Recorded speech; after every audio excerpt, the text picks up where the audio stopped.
Enfim, chegamos à última unidade do nosso breve curso de português instrumental. Aqui eu convido você a refletir um pouco sobre o uso do e-mail corporativo, aquele e-mail que você recebe para tratar exclusivamente de assuntos ligados ao trabalho. E introduzo algumas técnicas aqui de comunicação oral, de apresentação oral, comentando um pouco também sobre a apresentação de slides, que é uma ferramenta utilizada como apoio nesse tipo de apresentação. Vamos lá, eu vou começar aqui com essas dicas relacionadas ao e-mail, depois a gente volta para tratar um pouquinho de oratória. Acompanhe aí. Bem, para ter valor documental, isso aqui é uma informação do Manual de Redação Oficial da Presidência da República, é necessário existir certificação digital que ateste a identidade do remetente. É preciso que se tenha aí uma assinatura digital. Veja bem, uma assinatura digital. Isso é diferente de uma assinatura digitalizada. Assinatura digitalizada é aquela que você assina no papel e faz a fotografia, digitaliza, mas não é isso. Para ter valor documental é preciso que haja uma assinatura digital. Isso só é possível por meio aí de alguns critérios que você precisa seguir, para que consiga uma assinatura digital junto, por exemplo, à Receita Federal e a outros órgãos do governo. Campo assunto, que é uma dica relacionada a como preencher o campo assunto dos e-mails, em vez de reunião, agendamento de reunião sobre auditoria. Veja que essa reunião é muito vago. O que é que se vai tratar dessa reunião? Prefira então utilizar agendamento de reunião sobre auditoria. Aqui sim está se falando qual o objetivo daquele e-mail, que é agendar a reunião e não simplesmente colocar no assunto aí a palavra reunião. A saudação inicial, o ideal é que você siga esses exemplos, senhor coordenador, prezada senhora, não mais do que isso. Também observando lá aquela questão dos vocativos que nós vimos quando estudamos os vocativos lá do padrão ofício. O fecho, o encerramento lá do e-mail é sempre o atenciosamente, esse é o padrão. ATT, ponto, essa abreviação que nem é assim, essa abreviatura de atenciosamente é diferente, é assim, é AT.TE. Então, ATT, abraços, saudações são evitados. Como disse, a abreviatura de atenciosamente é AT.TE, essa é a abreviatura. Outras recomendações: confirmar o recebimento e a leitura do e-mail é importantíssimo. Quando você recebe um e-mail, você confirmar, você dá àquela pessoa que enviou o e-mail a ciência de que você recebeu e que você leu o e-mail. A fonte, calibre ou carlito tamanho 12, cor preta. Aqui também é uma recomendação do Manual da Presidência da República, porque é a fonte padrão dos e-mails, dos arquivos, dos aplicativos com os quais lidamos hoje em dia. Então, você colocar uma fonte diferente dessa pode fazer com que a mensagem não chegue do jeito que você queria no outro servidor, no seu destinatário. Evitar fundos e papéis de parede, pois eles podem aparecer embaralhados na mensagem quando chegar ao seu destinatário. Revisar a mensagem da mesma forma que se revisa um documento. Não é por ser uma mensagem eletrônica que você vai ter descuidos. Você precisa revisar como se estivesse revisando um documento, considerando que as características do seu e-mail devem ser as mesmas lá do que nós vimos da redação oficial. Continuando as recomendações: não usar abreviações e neologismos próprios da internet, como VC, PQ, TMJ, para tamo junto, OIE e etc. Não usar esse tipo de linguagem, ele não é formal, ele não demonstra profissionalismo. Caixa alta denota agressividade. Quando você coloca todas as letras em maiúsculo, você aparenta estar bravo, agressivo. Existem dois tipos de pessoa: as calmas, tranquilas, despreocupadas, e as que digitam com o caps lock on. Então, prefira aí colocar todas as letras cursivas, as maiúsculas no início das frases e nos nomes próprios. Reserve o caps lock ligado apenas para os momentos em que a norma culta manda. Continuando, evitar o uso de imagens, mesmo que seja o logotipo na linha de assinatura. Algumas pessoas colocam o logotipo da empresa na linha de assinatura. Evitar essas imagens porque elas podem aparecer lá no destinatário corrompidas. As imagens, em vez de aparecer a imagem bonitinha, vai lá um X vermelho e aquilo aparenta muitas vezes ser uma mensagem, um vírus da internet. Não exceder a capacidade do servidor do destinatário.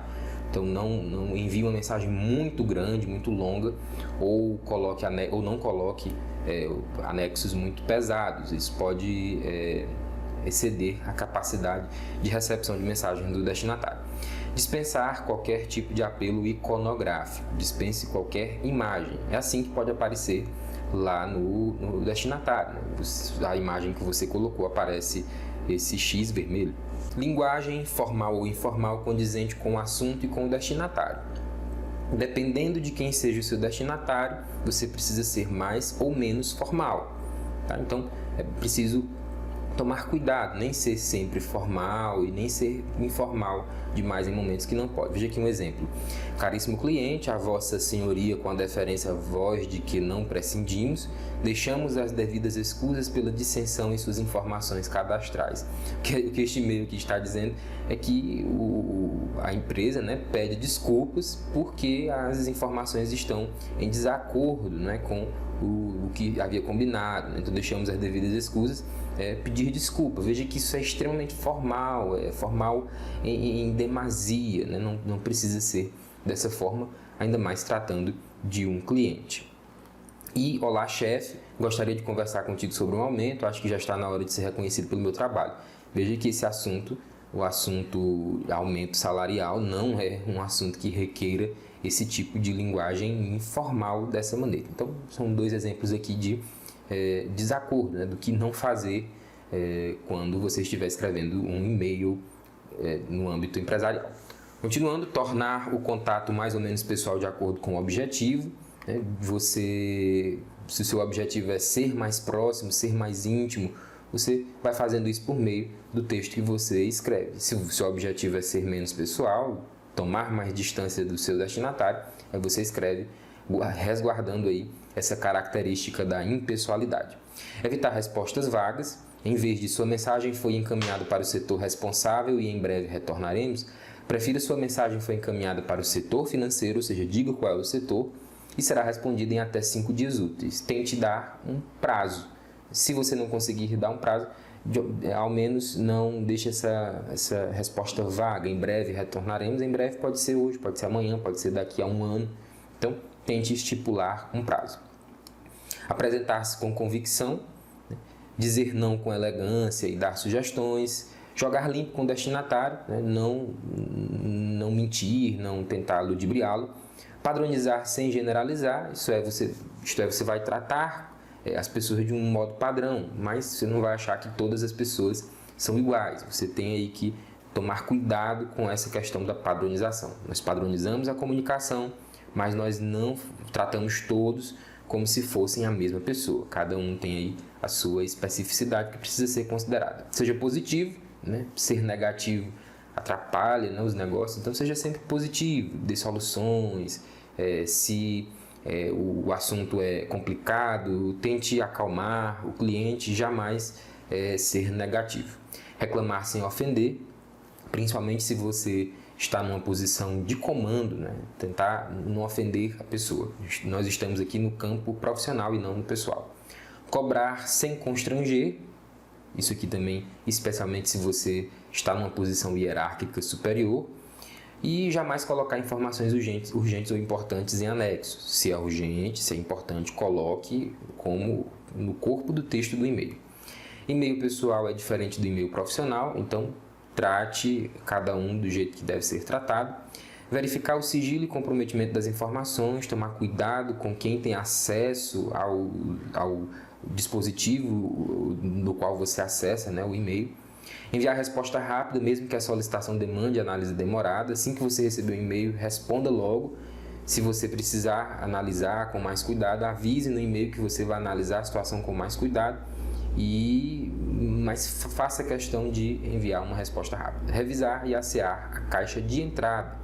Ou seja, você deve colocar, fazer marcadores na sua caixa de entrada, dividir por assuntos e não deixar lá todos os e-mails na caixa de entrada, sem que haja aí um filtro lógico das informações. Isso vai ajudar você até a encontrar registros mais antigos.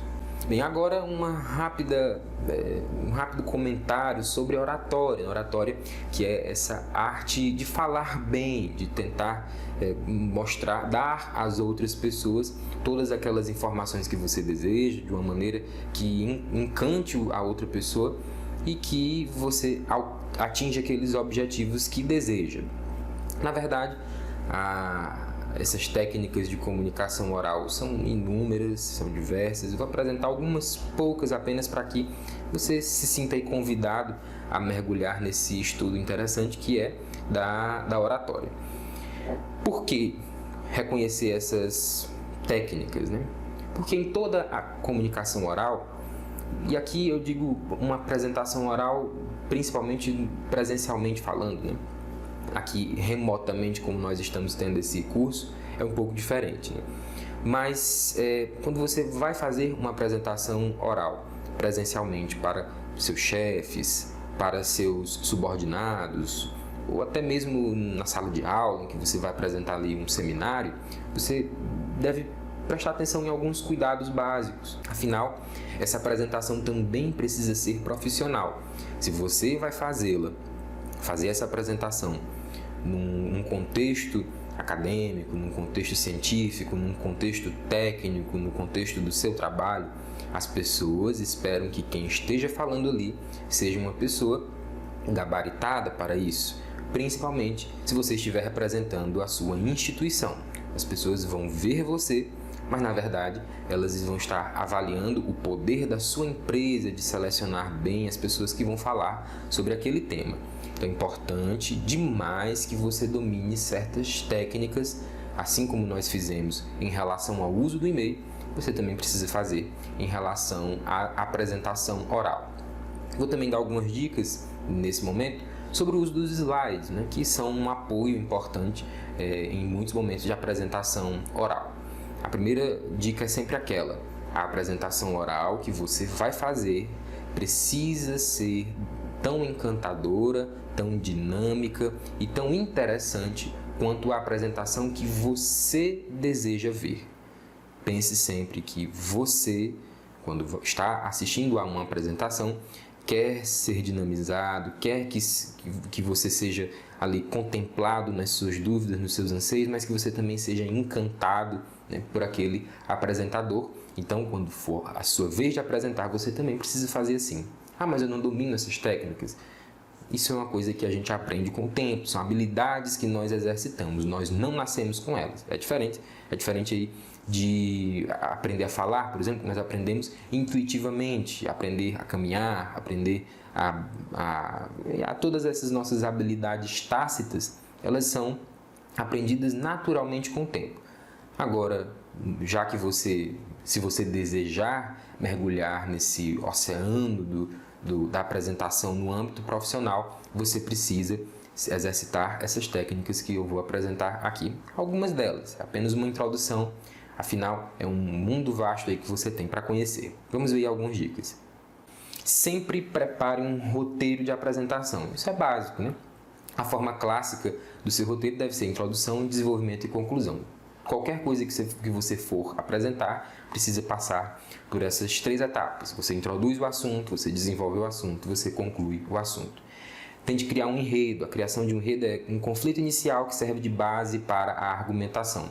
Você vai fazer uma apresentação, então você tenta criar ali uma espécie de uma história, né? Tente transformar aquele assunto numa história para que você de alguma forma prenda o espectador da sua apresentação. Já inicie com chave de ouro. Algumas pessoas pensam em reservar sempre o melhor para o final, mas é importante deixar o espectador curioso para o que você tem a dizer já no começo. Então conquiste a atenção do público já no início de sua apresentação. Utilize imagens adequadamente. Imagens são necessárias em apresentações orais, mas precisam ter relação com o tema. Se você coloca imagens que não têm relação com o tema, isso já deixa de colaborar com a sua apresentação. O apresentador é o foco da apresentação oral, por isso que o apoio, os slides, as imagens, eles são acessórios. O principal ali, o foco, as pessoas estão de olho no apresentador. Os espectadores terão a atenção em você, não em suas bengalas. Bengalas são os slides, o papel papel que às vezes você leva para a apresentação oral, aquilo são coisas que você tenta se apoiar, né? Então, lembre-se que o seu espectador está de olho em você, não nas coisas que você levou para se apoiar. Seja didático o máximo possível, principalmente em conteúdos mais complexos. Tente facilitar a apreensão daquele conteúdo que você vai transmitir. Termos técnicos, conceitos abstratos, dados científicos precisam ser didatizados, ou seja, facilitada a sua apreensão durante uma apresentação oral. Balanceie a expressão oral. Falar com muita rapidez ou com muita lentidão atrapalha. Então você vai balanceando. Um momento você fala mais rápido, no outro momento você fala mais devagar, e assim você vai fazendo sempre essa tensão aí entre ser um pouco rápido às vezes, ser mais lento em informações que você queira destacar. Entonação e ritmo contínuo deixa a apresentação monótona. Quando você fala sempre no mesmo tom de voz, quando você fala sempre no mesmo ritmo, faz com que os seus espectadores fiquem enfadados. Utilize ativadores. É preciso manter a atenção do público. Faça um movimento ou uma frase enfática a cada 5 ou 10 minutos, né? Principalmente em apresentações muito extensas. Dê espaço ao público. A interação do público não é uma interferência. Se fizer uma pergunta, deixe a plateia responder sem constrangê-lo. Acontece às vezes o palestrante faz uma pergunta e ele mesmo responde, não dá um tempo para o público responder. Se você fizer a pergunta, deixe o público responder, né? Sem que eles se sintam aí coagidos ou sem que eles se sintam constrangidos. Faça o contraste das informações importantes devem ser destacadas, mas apenas elas, não vai destacar tudo, né? Analise e exemplifique bastante. Sem análise, uma apresentação tende a ficar crua. Se você apenas lê os slides, lê aquilo que você escreveu, você está contribuindo para que o seu espectador se desinteresse pela sua apresentação. Além disso, se são conceitos muito abstratos, teóricos, aí é que precisa que haja bastante exemplificação e análise. Pense nos slides por último, aqui já entrando na parte da apresentação de slides. Os slides servem para acrescentar algo ao que o apresentador disse, e não o contrário. Em muitos casos, fica parecendo que o apresentador é que está colaborando com o slide, né? E é o contrário, os slides é que colaboram com o apresentador. A apresentação deve se sustentar sozinha. Imagine que a qualquer momento você pode ficar sem energia, e se esse momento chegar, você consegue, mesmo ali sem os seus slides, manter a apresentação. Crie uma identidade visual nos slides. As cores, as formas e as fontes fazem parte daquela mesma história que você está tentando contar. Então tente uniformizar essas cores, uniformizar essas formas e essas fontes, de modo que, ao ver aquela apresentação, a pessoa sabe que tem ali o seu rosto, tem ali a sua cara, e que todas as partes da apresentação formam um todo, né? Que eles não estão desconexos, mas que cada uma conta a mesma história. O tamanho das fontes e as imagens devem ser legíveis por toda a plateia, né? Isso também é uma informação extremamente importante. E quanto menos texto, melhor. Os slides não podem ser seus concorrentes na disputa pela atenção. Se o foco é o apresentador, os slides devem apenas estar ali de canto, né? Eles vão ser utilizados de vez em quando, mas de maneira alguma deve ser substitutos aí do apresentador. Se precisa de um texto longo, faça cópias para distribuir à plateia. Então, se é um texto que você vai precisar ler na íntegra, você imprime, né, e faz as cópias. Não deixe no slide porque pode dificultar que as pessoas leiam, né? Vá com calma com os efeitos e transições. Excesso de efeitos não entender que o conteúdo não é interessante. Se você perdeu tanto tempo fazendo efeitos e transições mirabolantes, significa que o conteúdo ali está em segundo plano. Lembre-se, o primeiro plano é o apresentador, o segundo plano o conteúdo do que tem nos slides, o terceiro plano, o quarto, o último é que são esses efeitos. Deixe espaços em branco no slide. Preencher o slide inteiro é ruim visualmente. Se o slide tem muito texto, aquilo já causa aversão ao público.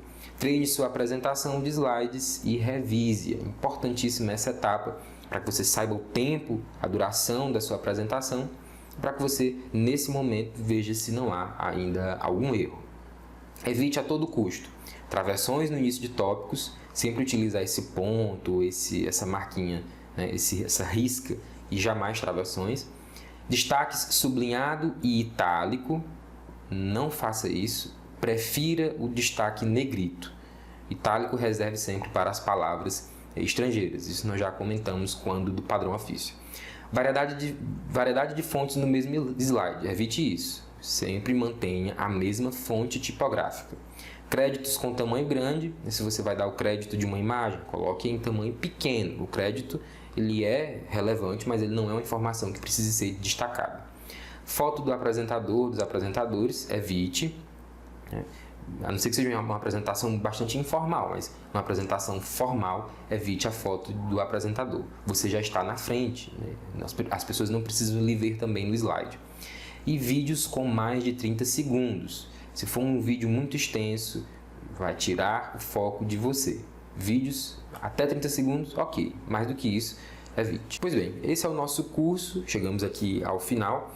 É claro, muitas informações de diversos conteúdos aqui que eu imagino, pensando nisso tudo aqui em tão pouco período, né, para o estudo, pode até assustar você.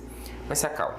Nas atividades você vai exercitar um pouco esses conteúdos e eles, na verdade, são um convite a você para que você sempre tenha em mente a necessidade de tratar a sua língua materna, para que você considere a língua portuguesa como um instrumento poderoso nas suas comunicações também profissionais. Você utiliza a língua desde o momento em que você participa da entrevista de emprego até o momento em que você vai fazer uma apresentação oral como essa que nós vimos há pouco. Então, lembre-se sempre da importância da língua portuguesa. Não a menospreze, não deixe o estudo para lá. Não, português eu aprendo depois. Vá estudando aos poucos, conhecendo essas técnicas de comunicação, tanto oral quanto escrita, conhecendo esses instrumentos normativos que eu sugeri a você, né, ao longo deste nosso curso. E qualquer coisa, pode contar comigo, você vai ficando aí com o meu contato. Fique à vontade para mandar um e-mail, para conversar alguma coisa sobre aquilo que nós discutimos aqui. Foi um prazer e até uma próxima. Tchau, tchau.